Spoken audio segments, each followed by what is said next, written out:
Esta noche vamos a analizar un tema interesante. Los milagros existen.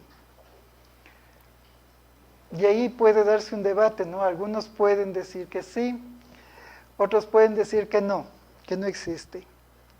Mas Einstein, él aseguraba que existían dos tipos de personas, dos tipos de biotipos, uno que creía en los milagros y otro individuo que no creía en los milagros.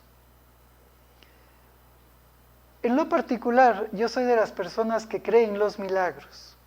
Sin embargo, en los milagros que pueden ser comprobados por la ciencia, o los milagros que la ciencia nos puede dar conocimiento.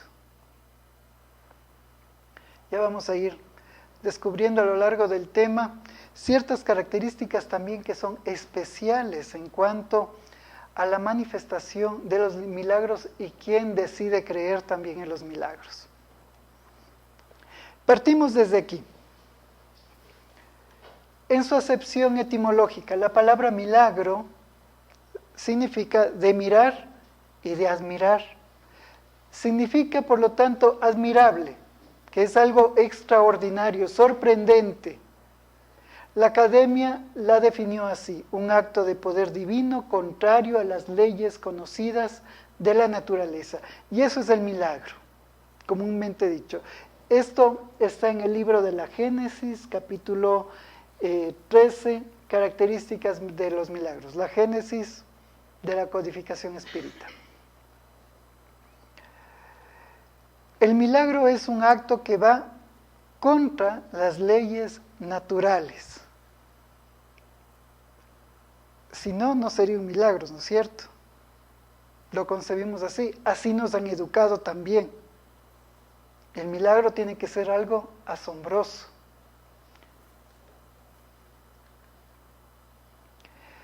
Según el concepto del vulgo, un milagro implica la idea de un hecho sobrenatural. Es otra característica que tiene el milagro. Primero que el milagro no está acorde de las leyes de la naturaleza. Por lo tanto, el milagro debe ser algo sobrenatural.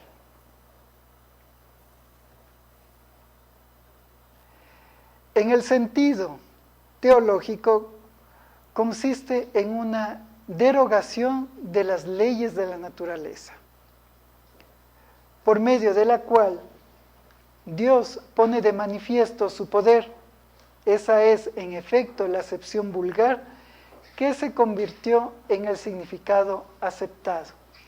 ¿Por qué? Si un milagro, que es una cosa sobrenatural, de pronto obtiene una explicación, ¿seguiría siendo un milagro? Creo que sí, porque el hecho mismo de ya haber obviado las cosas naturales, la fuente natural, y después investigar alguna cosa de que por algo se generó, pero ya existió una anulación de algo que puede fluir, ¿no? Pero con un sí o con un no. Yo creo que sí. Bajo el concepto que estamos estudiando en este instante, si eso sobrenatural, que es un milagro, tiene una explicación, entonces, según el concepto de milagro, ¿dejaría de ser un milagro o es un milagro? Deja de ser un milagro porque ya obtiene una explicación, ya tendría una connotación distinta. Solamente es para entrar en la dinámica de la charla, pero está bien su pensamiento. ¿Sí? Es para llegar a donde quiero llegar. Por eso dice, en el sentido teológico consiste en una derogación de las leyes de la naturaleza, por su medio, de la cual Dios pone de manifiesto su poder. esa es, en efecto, la concepción vulgar, que se convirtió en el significado aceptado. Entonces, desde allí las personas comienzan a buscar, por ejemplo, un milagro. Eso pasaría solamente en la Edad Media, o todavía sigue ocurriendo hoy. Sí, porque las apariciones de la Virgen dicen que son Ya, pero siguen habiendo personas que buscan milagros. ¿Ustedes qué piensan? ¿Sí o no? Sí. Ya, por ejemplo, cuando van a una romería, y un tramo de la romería, por ejemplo, van de rodillas, pidiendo a Dios un determinado, ¿no? Milagro, la salud de alguien, un milagro económico, cualquier cosa. Aún hoy, en el siglo XXI, las personas siguen buscando milagros. Cuando las personas se acercan a la iglesia y colocan una velita, elevan una oración, también es con el afán de buscar un milagro. No es algo cuestionable, pero todavía no se concibe con claridad cómo funcionan esas leyes de Dios, que son esas leyes naturales también. Y el milagro, entonces, y en toda la humanidad, se convierte en algo crítico, genera una crisis. ¿Por qué? Nos podemos preguntar, ¿qué se debe hacer para recibir un milagro? Y no solamente en el ámbito religioso. Hoy, el milagro se ha expandido con muchos matices. En el ámbito religioso principalmente, pero también hay cursos donde a la persona le dicen, entra al curso, sale pensando una maravilla, y cuando sale pensando una maravilla, entonces me va a hacer todo un collage, un mapa mental. Y ahí va a poner todo lo que usted quiera, el Mercedes-Benz, la casa con piscina, los viajes a Dubái y todo lo demás. Y la gente lo hace, consume el curso, va al curso, y algunas personas lo logran, y otras personas no lo logran. Y la persona se pregunta, ¿qué se debe hacer para recibir un milagro? ¿Qué es lo que tiene esa persona que no tengo yo para que pueda acceder a esas ventajas? Y la persona comienza a entrar en un estado de pesimismo,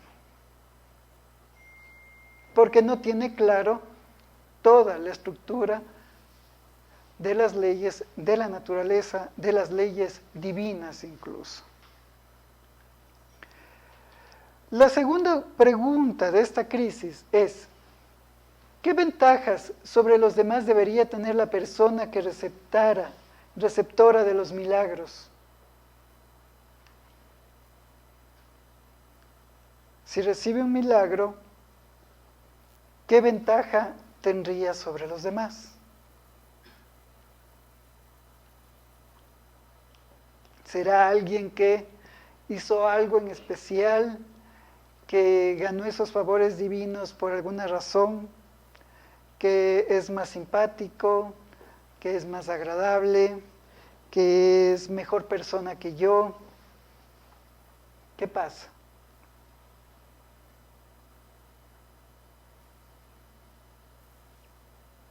Entonces, así todos nos queremos ubicar en una misma línea, o queremos alcanzar una misma línea, ¿no?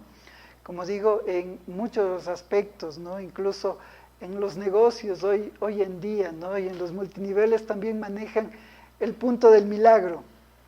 Hágase rico rápido, ya. Consiga esto, ya. Baje de peso, ya. Milagrosamente, ¿sí? En una semana 10 kilos menos. Cosas milagrosas. Sé inteligente para ayer.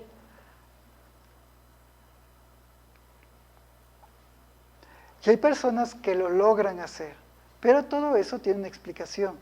Pero si es que somos como yo de la media, que a veces no logramos hacer ciertas cosas, entramos en el conflicto de qué ventaja tiene esa persona, qué hizo esa persona, cuál es el secreto de esa persona para tener esa ventaja, para recibir el milagro. Pero depende a qué llamamos milagros en el sentido de día. ¿Por qué aquella persona y no otra recibió el milagro?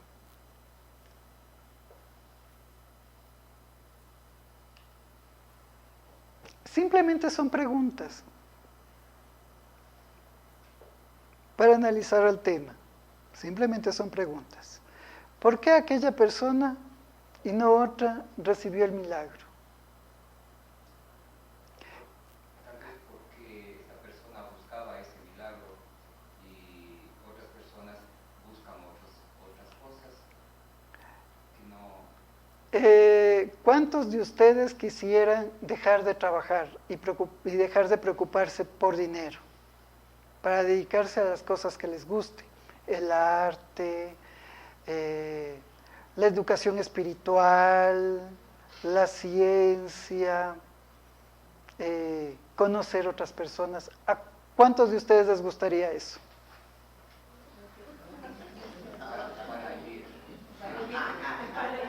Eso significa que todos nosotros, o un gran número de personas, está buscando o está solicitando un tipo de evento que quiere vivir en su vida, y está bien. Así como todos nosotros, a veces nos aburrimos de tener que ir a pagar la luz, ¿no? Y quisiéramos tener toda la plata del mundo para dejar anticipado, pagar 10 años de luz y no olvidarme jamás. O para no tener ningún tipo de líos, de pagos o cuestiones de ese tipo. Pero ¿qué pasa? La cuestión es comenzar a comprender.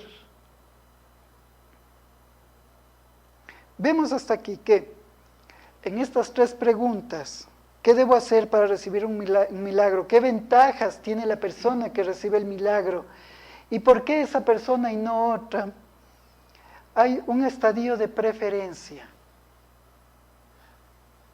Y si hay un estadio de preferencia, ya estamos hablando de una injusticia suprema.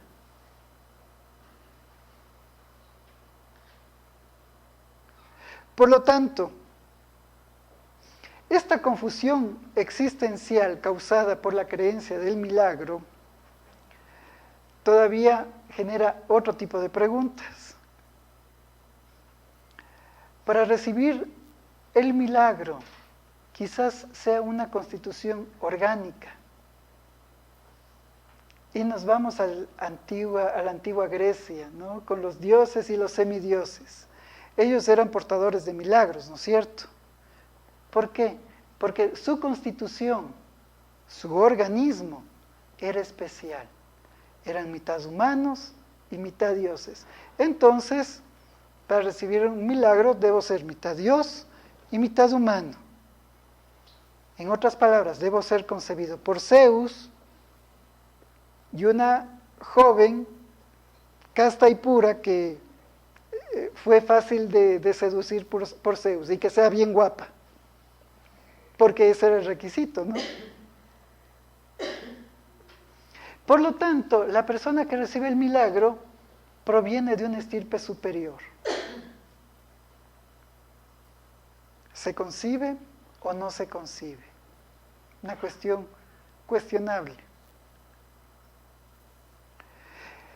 Si no existe la situación orgánica, si yo no soy especial, si no soy concebido por extraterrestres, ni por dioses divinos, ni por seres espaciales o especiales, entonces debe ser mis creencias, en lo que yo creo.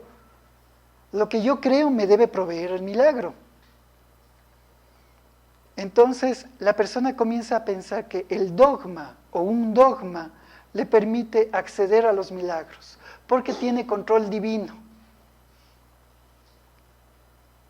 Entonces hemos visto ciertas, ¿no?, religiones Para ser más claro, la pare de sufrir. No, venga el viernes, día de la bonanza, entonces trae $100 y se le multiplica 400. O sea, tiene una cuestión así bien piramidal, espiritual, por ejemplo. Entonces, es el dogma. Es el dogma. Yo soy fiel y soy creyente a la Virgen de Guadalupe porque le pido cualquier cosa y se me concede. Entran los ritos. Sin embargo, muchas de las personas que acuden al mismo dogma no lo logran.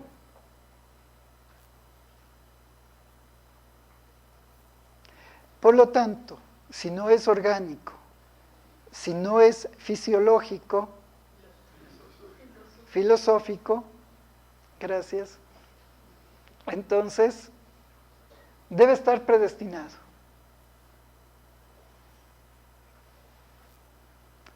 Es algo que debe ocurrir. Y por esa razón no me ocurre a mí, porque yo no estoy predestinado a vivir eso. Si en mi destino no está marcado vivir eso, entonces es algo que difícilmente, o mejor dicho, es algo que va a ser imposible que lo pueda vivir. Aquí entramos en conflicto. Toda la doctrina humana, materialista, ¿sí? Porque pensamos que solamente el materialismo es la falta de concepción de la idea de algo superior. Pero se puede ser un cristiano materialista, se puede ser un filósofo materialista, naturalmente existen, y se puede ser una persona espiritual y al mismo tiempo materialista. Porque voy a acudir, si tienes tú este talismán, va a hacer que tu cuerpo, si te haces el baño, va a hacer que tu cuerpo exude en buenas energías para que la bonanza venga a ti. Orgánico. Porque si es que tú crees en esto y en esto, entonces todo lo que tú te propongas va a dar cierto, va a ser acertado.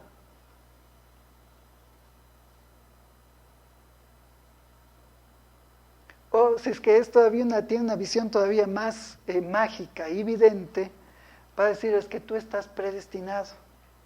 Y como tú estás predestinado, entonces muchas cosas buenas te van a ocurrir. Y generalmente meten la pata, ¿no? Cuando se es predestinado. Olvidándonos totalmente de la libertad que cada ser humano posee en su mente y en su corazón. Así las personas dejan de creer en los milagros.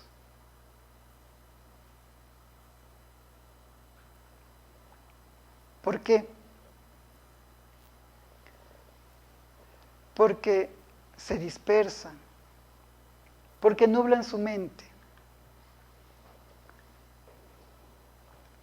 Una de las características de los milagros, propiamente dichos, es el hecho de que son inexplicables y que se realizan por eso mismo. La exclusión de las leyes naturales tan firme es esa idea que se le asocia, que si un hecho milagroso llega a tener una explicación, se dice que ya no constituye un milagro, por más sorprendente que sea. Porque si es que ya tiene la explicación, es que a esa persona le va bien porque se levanta temprano, come adecuadamente, trabaja de manera inteligente, no trabaja solamente, sino que trabaja de manera inteligente, es un plus importante. Cuando queremos que nos vaya bien, ¿no? Trabajar no basta. Trabajar de manera inteligente es mejor. Entonces nosotros decimos, y así qué chiste, pues yo quería que todo sea milagroso, que todo sea fácil.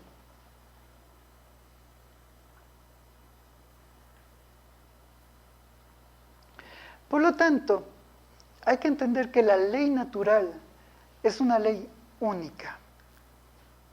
En la pregunta 614 del Libro de los Espíritus, Allan Kardec pregunta a los espíritus, ¿qué se debe entender por ley natural?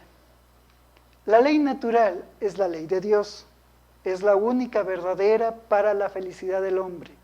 La indica lo que debe hacer o no hacer. El hombre solo es desdichado porque de ella se aparta. Y aquí empieza un poco la aclaración. El milagro, hasta aquí hemos visto que sería apartar esa ley natural, esa ley de Dios, para que se cumpla algo. Entonces, hay otra pregunta, en la 615. ¿La ley de Dios es eterna? La respuesta que dan los espíritus es eterna e inmutable, como el propio Dios. Entonces, si una ley no se puede derogar, no se puede eliminar, porque la ley es eterna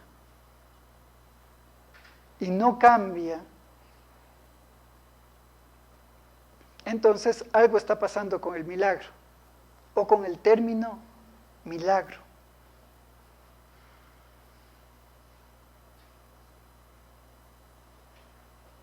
¿De acuerdo? ¿No será acaso que esas personas capaces de conseguir de alguna manera ese don, ese beneficio que pueden adquirir en un determinado momento en su vida, estarán más ajustadas a la ley de Dios? Puede ser que sí.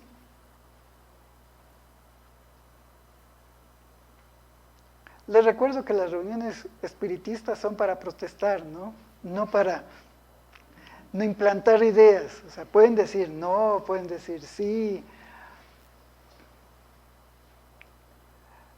¿De acuerdo? Entonces, ¿pero por qué es este pensamiento? Imagínense que Dios se fija en Walter y dice, qué simpático Walter, buena gente Walter, hace buenas arepas Walter, ¿sí? Y está gordito Walter, o sea, pega, o sea, una persona simpática. Entonces, todo lo que pida Walter, excelente, lo que pida, ¿sí?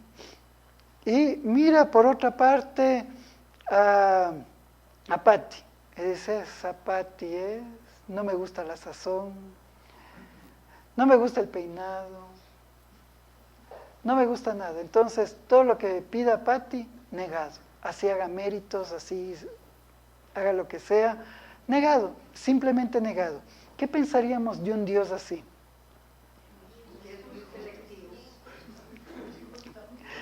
Que es muy especial, ¿no? Que es muy selectivo, que no es justo. Y otra cosa, que no es Dios. Porque estaría limitado a nuestros caprichos. Sería exactamente como nosotros, porque nosotros cometemos ese tipo de cosas, ¿no? Hay personas que nos gustan mucho, nos caen súper bien y soportamos cualquier cosa. Y hay personas que son buenas personas, pero no las soportamos, igual les mandamos por un tubo.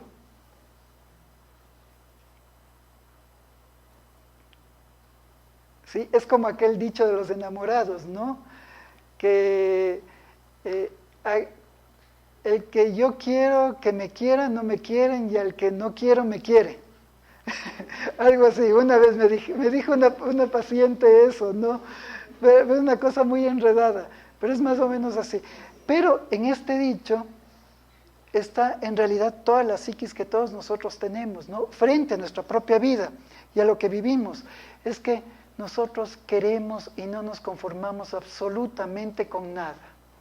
Y ponemos a Dios en ese condicionamiento de que va a pensar exactamente como nosotros y que va a ser imperfecto como nosotros y va a cumplir los mismos caprichos que nosotros tenemos ganas de cumplir.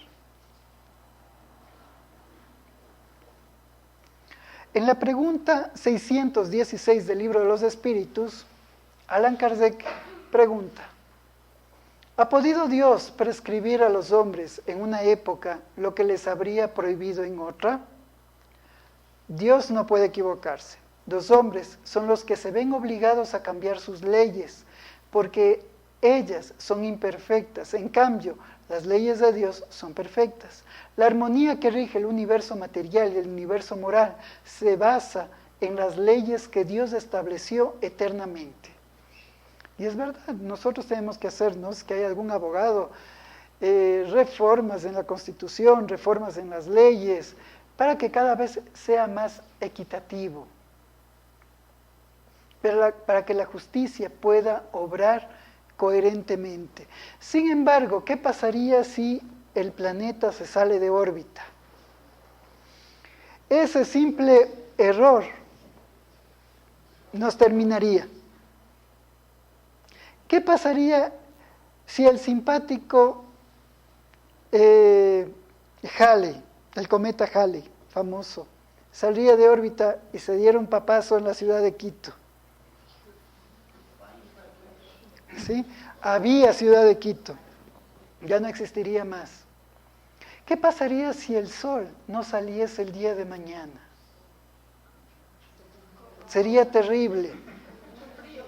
¿Sí? Aparte del frío que hace, ¿no? Sería terrible. Porque solamente ese hecho, ¿qué pasaría si el sol no saldría mañana?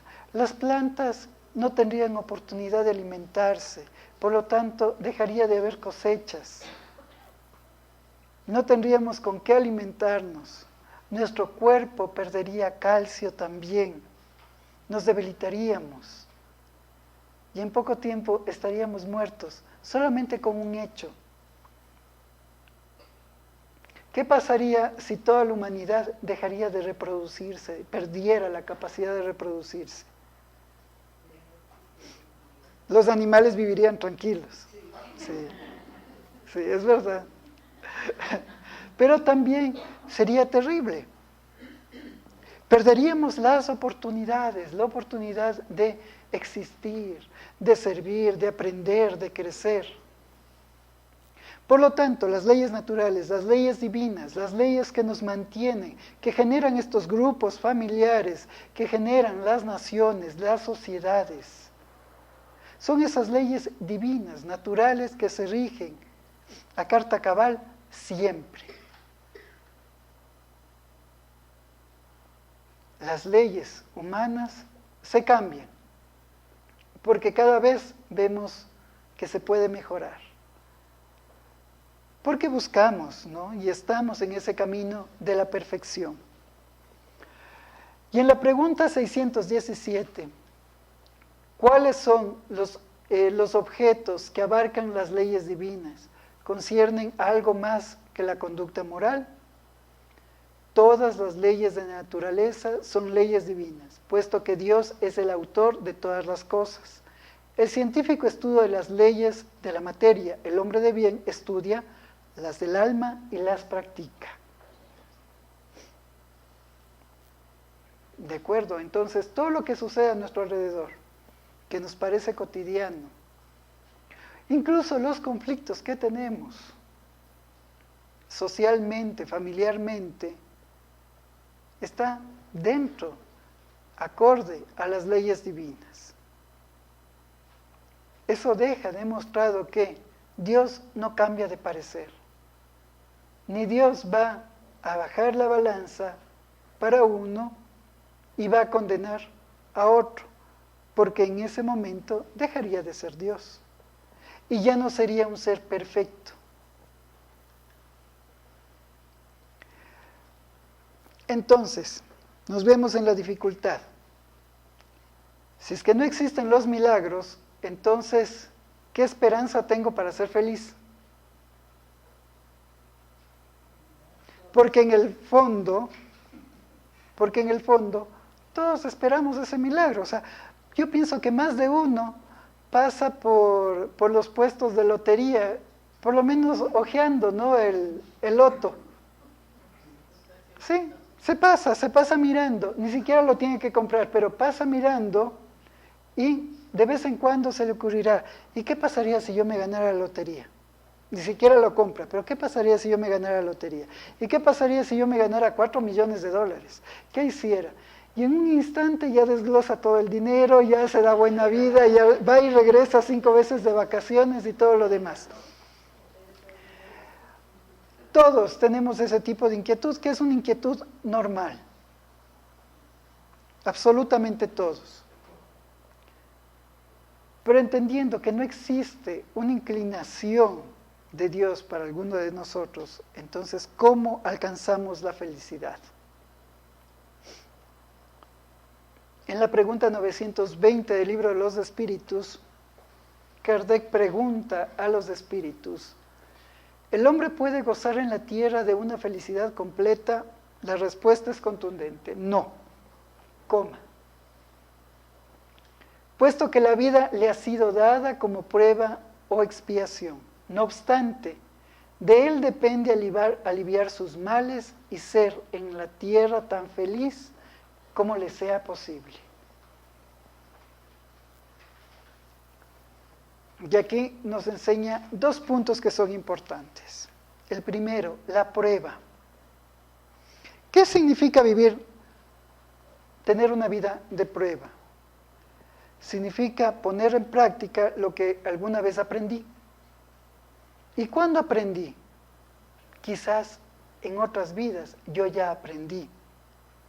Y son esas cualidades innatas que cada uno de nosotros tenemos y que podemos ponerlas en práctica para nuestro propio progreso. Entonces así vemos, por ejemplo, ¿no? Ya de una manera exagerada, vemos a los niños genios, que a los 4 años están tocando piano con perfección. Muchachos que a los 10 años están en la universidad y demuestran todo su prodigio.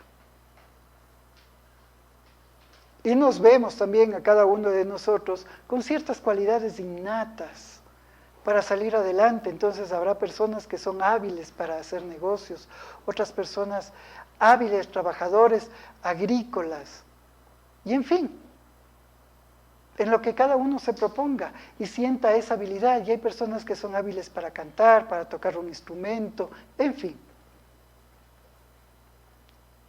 Significa que esa es una de las pruebas de que anteriormente vivió, aprendió y hoy tiene que superarse. ¿Y cómo sé que si tengo una vida de prueba?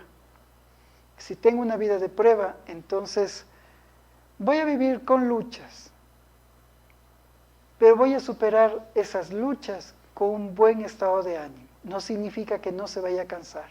Se va a cansar, pero siempre va a preponderar un estado bueno de ánimo, no excelente, un estado bueno de ánimo. Entonces va a tener un sentido de lucha, de superación en su vida. Significa que esa persona en esta vida tiene una vida de prueba. Y como tiene una vida de prueba, ¿saben qué? Va a superar las pruebas, si lo desea, y cada vez va a estar mejor en todos los aspectos de su vida. ¿Nosotros podemos tener una vida de prueba? Sí, poniendo en práctica todo lo que se aprende, porque es que no se pone en práctica lo que se aprende, no sirve de nada. Y el segundo aspecto, expiación. La expiación significa rescatar o pagar algo, ¿sí? Usualmente la palabra está asociada a pagar algo. Tengo un débito, entonces hoy tengo que pagar, saldar ese débito que yo tengo, ¿de qué? De mi vida actual, de mi vida anterior, en fin. Pero lo que nos enseña verdaderamente el espiritismo es que nosotros debemos rescatar, en el sentido de que nos rescatamos. Rescatamos las deudas de nuestra propia alma. ¿Qué significa rescatar las deudas de nuestra propia alma? Eso significa que cada uno de nosotros tiene la oportunidad de corregir, no en los demás el mal que haya hecho, sino corregir en sí mismo lo mal que hizo o el mal que provocó. porque como hemos hablado otras veces, no se puede arreglar un corazón herido, un maltrato, eso no se puede hacer, el mal ya está hecho. Pero yo puedo empezar a corregir lo que hice mal. ¿En razón de qué? De rescatarme a mí mismo, porque merezco algo mejor. ¿Y qué pasa cuando una persona en sí mismo comienza a verse con ojos distintos y dice, me merezco algo mejor? ¿Cómo sería esto? Mirando en forma de caricatura, sería alguien que mañana se levante y diga, hoy voy a tener un mejor día que ayer, voy a tratar de garantizarme un bonito día, entonces se va a levantar y va a procurar estar contento. Y va a decir, bueno, voy a desayunar algo rico para tener un bonito día. Y va a proveerse de un desayuno agradable. Va a ir a su oficina, y a veces en las oficinas hay personas difíciles. O a veces en la misma casa hay personas difíciles. Y dice, hoy día tomo la elección de no complicarme, de ser feliz. Voy a permitirle que la persona enojada se quede con su enojo y yo voy a permitirme quedarme con la felicidad. Y aquí más de uno levantará la mano y dirá, eso es tan difícil. Difícil sí, pero no imposible, exactamente. Y luego tomar agua, porque tomar agua es algo muy bueno y a todos a veces se nos olvida. Y el organismo se sentirá mejor y su mente, porque ya su cuerpo va a estar hidratado, entonces pensará mejor también. Y naturalmente irá formándose una vida mejor. Y cuando tenga la oportunidad de hacer algo malo a esa persona que es poco agradable, porque hay personas que son desagradables, lamentablemente son desagradables, y que a veces hacen méritos para permanecer desagradables. Y en vez de yo contestar mal, me respeto a mí mismo y tengo compasión de mí, no del otro. Tengo compasión de mí, solamente tengo compasión de mí, estoy en entrenamiento. Y no le contesto, no le hablo mal, porque yo quiero empezar a ser feliz. Y así voy rescatando lo mal que he hecho en momentos anteriores, o incluso en vidas anteriores. No se trata de pagar, se trata de rescatarnos, de rescatar la verdadera esencia de nuestra vida. Entonces esa vida de expiación se puede convertir en una vida de prueba, donde vivimos muchas cosas, pero no las vivimos con pasión. Aunque la gente está acostumbrada a utilizar la palabra pasión. Pero hoy no quiero yo utilizarla. La vive con entendimiento. Vive una vida con fortaleza. ¿Y qué logra con eso? Que todas las cosas que antes le hacían daño se convierten en una prueba para bien, demostrando que puede superar absolutamente todo. Y ahí el milagro de la vida cobra sentido. No en el sentido vulgar de la palabra, que es algo antinatural, en el sentido que tenemos la oportunidad, que aunque tengamos muy bajos recursos en cualquier ámbito de nuestra existencia, económico, moral, espiritual, intelectual, podemos superarnos. ¿Acaso no es un milagro que chicos limitados de alguna manera por circunstancias de la vida, mas no demuestran su limitación, personas con síndrome de Down, personas autistas, personas con discapacidades físicas, se superan y juegan en olimpiadas y ganan medallas en las olimpiadas? Ganan títulos académicos frente a cualquier tipo de pronóstico.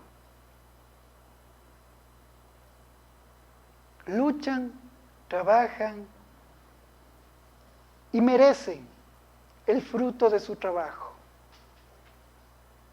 Eso es un milagro, porque de ser tan limitado puede avanzar. Igual, todos nosotros estamos en las mismas condiciones. En la pregunta 921 del Libro de los Espíritus, dice: se entiende que el hombre será feliz en la tierra cuando la humanidad se haya transformado, con todo, en el interín. Interín significa un intervalo de tiempo, lo puse porque no es una palabra muy común. ¿Puede cada uno asegurarse una felicidad relativa? La respuesta es: la mayoría de las veces el hombre es el artífice de su propia desdicha.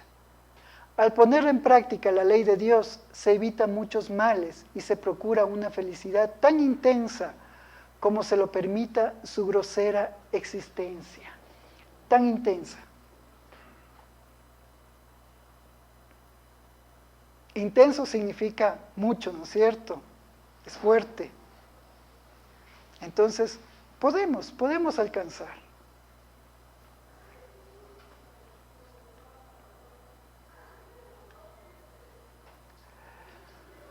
Pero ¿qué pasaría si no tuviésemos libertad?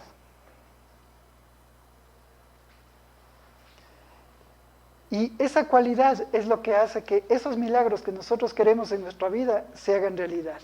Porque sin libertad no tendría propósito nuestra existencia. Si no tuviésemos capacidad de elegir, seríamos unos autómatas.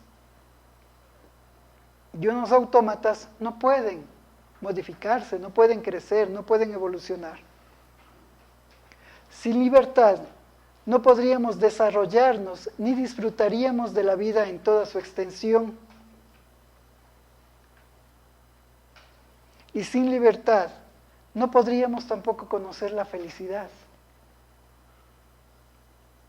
Por lo tanto, esa cualidad que todos los seres humanos tenemos para ser infelices, y parece que tenemos un curso práctico, ¿no?, para hacernos la vida de cuadritos, pero tenemos que dar la vuelta a eso.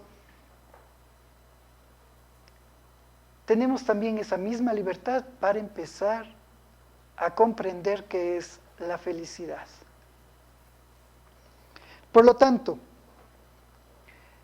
las leyes de Dios es una sola ley, es la ley de amor.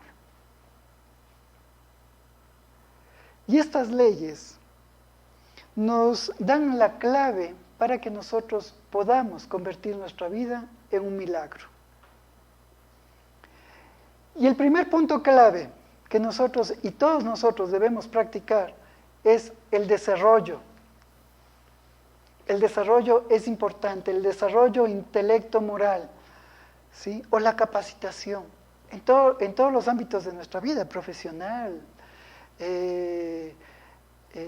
mental, aprender cosas nuevas, espiritual, venir aquí a las charlas, estudiar lo que nosotros estudiamos, ¿no? Si es que hay afinidad, por supuesto. Esa instrucción nos permite desarrollo, intelecto, moral, intelectual y moral. Nos va a dar la capacidad de comprender en dónde estoy, qué estoy haciendo, para dónde voy, por qué me está sucediendo lo que me está sucediendo, qué momento de mi vida estoy viviendo y cómo yo voy a obrar en cuanto a lo que estoy viviendo. Eso a mí me parece fantástico, ¿no es cierto? Saber por qué estoy viviendo lo que estoy viviendo y qué debo hacer. ¿Acaso no han tenido ustedes ganas, cuando han tenido un problema, de conocer la solución? Todos tenemos ganas de conocer la solución. Pues sí, las tenemos y se estudia. No es algo que viene gratis, no viene del cielo así porque le caíste bien a Dios, no. Es algo que se estudia, que se comprende y después se acciona, se obra. Jamás se reacciona, se acciona, se es proactivo. Lo segundo, el autorrespeto. Es parte de la ley de amor, claro que sí, porque es que no nos amamos a nosotros mismos, entonces no estamos dentro de la ley de amor. Si no nos desarrollamos, no estamos dentro de la ley de amor. ¿Sí? El autorrespeto es importantísimo. Hacer a los otros lo que quisieran que hagan conmigo. Ah, yo pensaba que el autorrespeto es no dejarme de nadie. Porque hay muchas personas que piensan eso, ¿no? Autorrespeto es que no te dejes de nadie. Y hacerte respetar, o sea, que nadie te vea la cara. Y no dicen eso.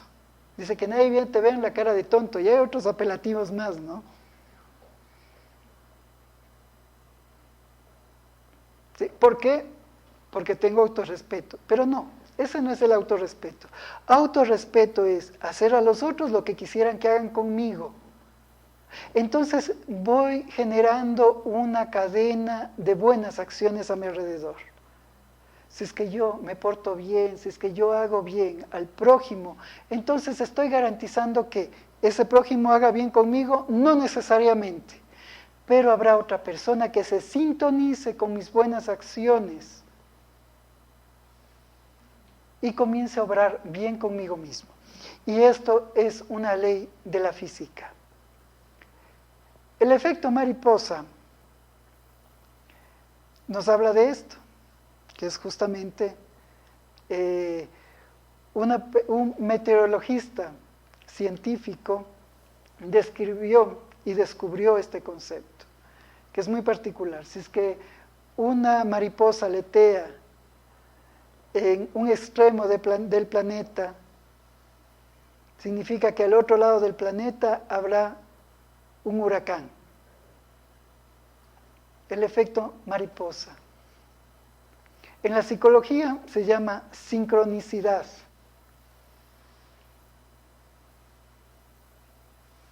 ¿De acuerdo? En los fluidos y en la energía es esa sintonía que hay, esa sintonía fluídica, magnética. Cuando dos espíritus, cuando dos seres sienten empatía entre ellos. Por lo tanto, es cierto, cuando yo obro bien, no necesariamente esa persona con la que yo obré bien va a obrar bien conmigo, pero otras personas sí. Y esa cadena, ¿acaso no es maravilloso? ¿Acaso no es milagroso? Funciona. Y por eso es una ley divina. Que funciona.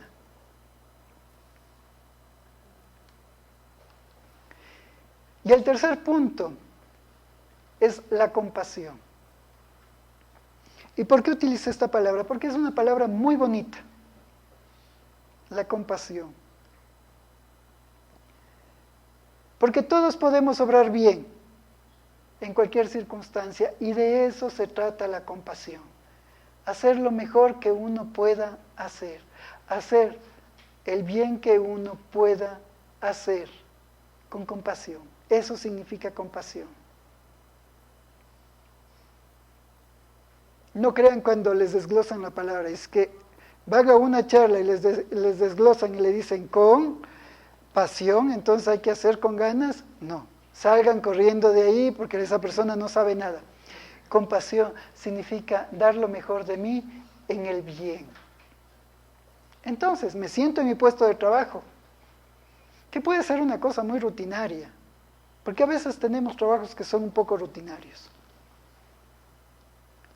Pero lo hago con cuidado, con cariño, con respeto, sabiendo que ese trabajo le va a servir a otra persona, a un desconocido. Y ese desconocido va a recibir ese buen trabajo generado por mi parte. ¿Acaso eso no es un buen regalo?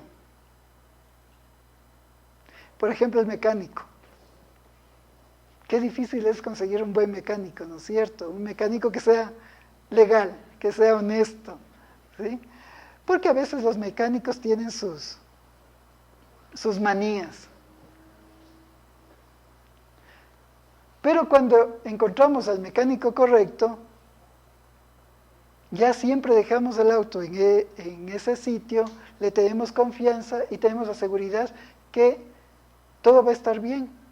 Y somos felices. Le llevamos al mecánico felices y retiramos el carro del mecánico feliz. Significa que esa persona se identificó con su trabajo,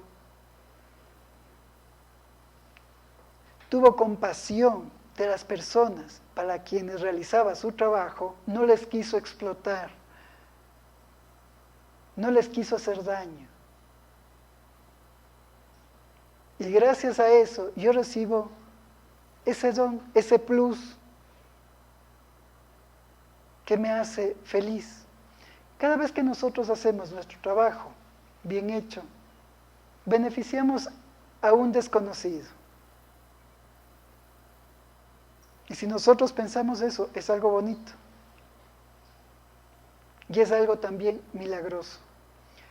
Por lo tanto, no existen los milagros como tal. Como la palabra vulgar lo dice, no existen cosas antinaturales. Pero los milagros existen en la misma existencia de Dios y en nuestra propia existencia. Los milagros son o es el cumplimiento de esas leyes de amor, de caridad, que nos enseñan que siempre que nosotros estemos progresando, siempre que hagamos a los otros lo que queramos que hagan con nosotros, y siempre que obremos con compasión, Dios verá por nosotros, pero no solamente Dios verá por nosotros, sino que también el prójimo nos protegerá.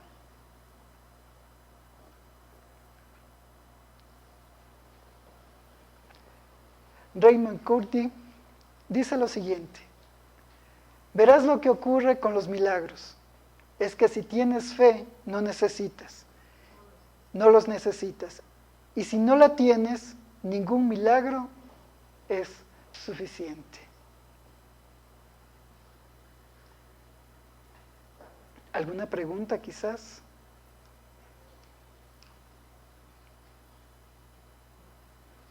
Cuando uno se salva de un accidente así por algún... Si uno se salva por un accidente, es una cuestión de preocupación. ¿Qué dice el espiritismo al respecto de que una persona se salve de un accidente? Primero, no es un milagro, es una advertencia. Significa que para ese momento la persona no ha tenido una vida correcta. Pero me pregunto a mí mismo y me cuestiono, pero yo no hago mal a nadie, pero tampoco hace bien. Entonces, no se tiene una vida correcta. Y hay una prórroga en esa vida para que pueda comenzar a obrar bien.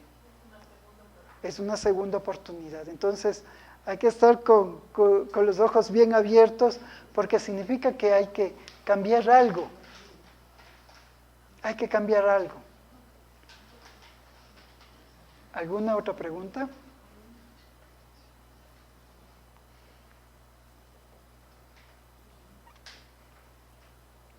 ¿Ninguna? Muy bien. Vamos a prepararnos para los pases.